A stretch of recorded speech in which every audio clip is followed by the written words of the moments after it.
All right, y'all, episode 1, a little preview show. Thursday night football, the NFL. Football is back. Before we get into the game tonight, big news. Gus Edwards, the starting running back of the Baltimore Ravens, blew out his ACL, as did all-pro corner Marcus Peters, both on the Ravens. Ravens have been decimated with injuries so far. Right before week 1, you're looking at basically the best active running back now is Tyson Williams. You also have Le'Veon Bell just signed to the practice squad. They also signed Devontae Freeman, formerly of the Atlanta Falcons, on the practice squad. So we're seeing basically them collecting all pros who may or may not be washed on the practice squad. We also know anytime an injury like this happens, you know what time it is? It's Frank Gore time. So we'll see if they work out Gore. But right now, if you have Gus Edwards on your fantasy team, you're in a lot of trouble. If you've had any of the Ravens running backs, basically, you're in trouble. Week 1 might be Lamar just running for his life, having no help, like those early LeBron teams on the Cavs. Just out there with hoping that Big Z and Anderson Varejao can get you over the line. That's what it's going to be like for Marquise Hollywood Brown and those guys over in Baltimore in week 1. So we might have to touch on that game on Sunday for that pregame show. We also got tonight, football is back. We've got the Dallas Cowboys, the star, heading to Tampa Bay and Raymond James Stadium. Fire them cannons. It is, I believe, ring night in Tampa Bay. So we have tonight Tampa Bay -9. The over-under is 52.5. Line was 8.5 on Wednesday when we recorded the corner booth earlier this week. So now it's moved up to 9. Tom Brady has started the regular season on behalf of the National Football League 4 times so far in his career. He's 3-1 in those games. The Bucs are returning all 22 of their starters, the first team in the Super Bowl era to ever have done that. In fact, the last team that returned all 22 starters was one of those Iron Curtain Steelers teams way back in the 1970s, led by Terry Bradshaw and Lynn Swann. So on the other side of that, you have Dak Prescott, who has not played in a professional football game since mid-October when he had that foot injury that cost him the rest of last season. He was obviously on a tear. He led the league in passing for a full week after his injury. That team had been that gifted offensively. But Dak also had no preseason snaps this year. He was dealing with a shoulder issue that had Cowboys fans so worried that the official team Twitter account actually tweeted out a graphic that said nothing to worry about, which to me, because of the way football injuries work means there's everything to in fact worry about. So going off of that, we have in the last 4 times Tom Brady's opened up a season, he beat the Colts by 3, 27-24 against Peyton Manning. They scored 50, both teams scored 50 flat. That's important for the over-under. The Raiders and Kerry Collins, they won that game by 10. And then in another year, that 49 was the total. They beat Roethlisberger and the Steelers by 7. And a couple years ago, of course, that was the game where they were saying Belichick and Brady might have lost it when they got smoked by the Alex Smith-led Chiefs and Andy Reid on the opening night. So in all of those games, according to this spread, Brady would have only covered once the year they played the Raiders and Kerry Collins. Beyond that, Steelers in 7, Colts in 3, and obviously the straight-up loss to the Chiefs. However, of the 11 wins last year the Tampa Bay Bucs had, 8 of those 11 were over 10 points. They very rarely played a close game that they ended up winning. I think the continuity of that staff and having all 22 guys return, plus they added Giovanni Bernard, who any fantasy player has had Gio Bernard on their roster for those years in Cincinnati when he was backing up Joe Mixon. Bernard is a solid back. He's a great pass catcher. He's going to split time with Ronald Jones II and Lombardi Leonard Fournette.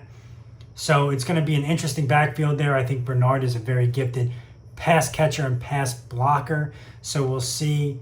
I guess he'd kind of be the scat back, and you'd see Fournette play a lot of third down, short yardage stuff. coming into this year. At least we'll see what he's doing there.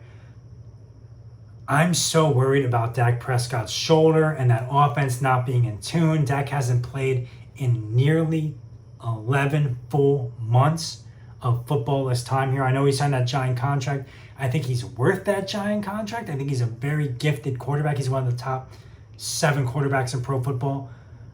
I think it's going to take him a little while to catch up with the timing routes, with the guys there, especially with the continuity that the Bucs have on defense and on offense. So far be it for me to discount Tom Brady here. I like Tampa laying the 9 flat. And because of the concerns with Dallas, I don't think you're going to get the over of 52.5. I'm actually going to take the under of 52.5 here. I feel more confident in the over-under than I do the line flat.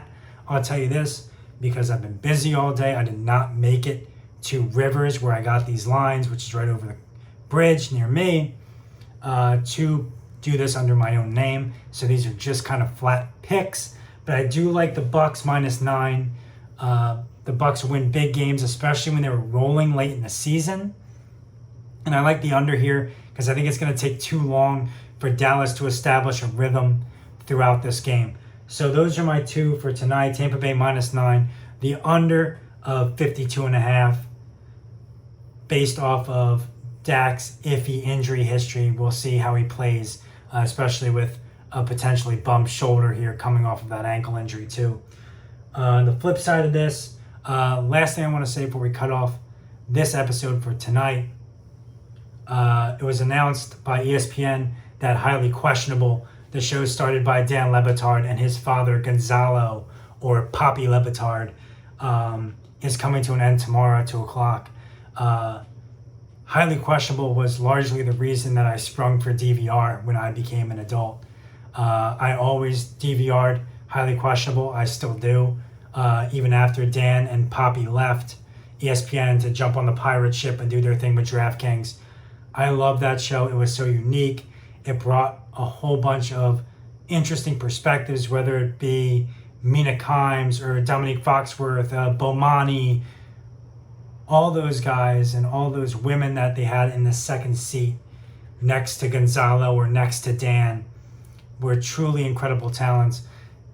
Dan, whether it was kicking it to 4th Division European soccer, or do you question whether or not this Spider-Man can land a backflip, or Russian dash cam footage. It was fun. It was almost what his radio show is, of parodying a half-hour sports show. A lot of people owe their careers to Dan. Dan did a lot to expand what ESPN was doing because of his relationship with John Skipper and what he thought ESPN and content programming should be. And I'll tell you this, I'm very grateful for that show. I watched it all the time in college when it started 10 years ago. I still watch it all the time now. I hate to see it go. It was so unique and such an important part of ESPN programming that it's going to be sorely missed. I'm going to miss it. So that's what I have to say. Thank you, Dan. Thank you, Dan. Thank you, Dan. And Poppy and the whole group. It was a great ride. It was an incredible show. I'm so happy that's part of my life. So hopefully they'll have something to say about it when Dan comes back from vacation from the podcast, and maybe we can get something from him. But that show made me feel a lot of things. When Bomani left the show to do High Noon, that was an incredible opportunity for him, but it was so gut-wrenching for the show. You could feel their emotion, how proud they were. Dan's article, right when Highly Questionable starts, about how thankful he is for all of his dad's sacrifices when he first came to America and what doing the show meant for him. And Poppy became an international sensation on that show, just being a Heat homer and talking about Fred Hoiberg and carrying and all that. So thank you for the show, Dan. Thank everybody that was a part of that. That was an incredible show. So thank you. We will be back, or I will be back, probably tomorrow. We might talk some Mets stuff, but that's where we're at.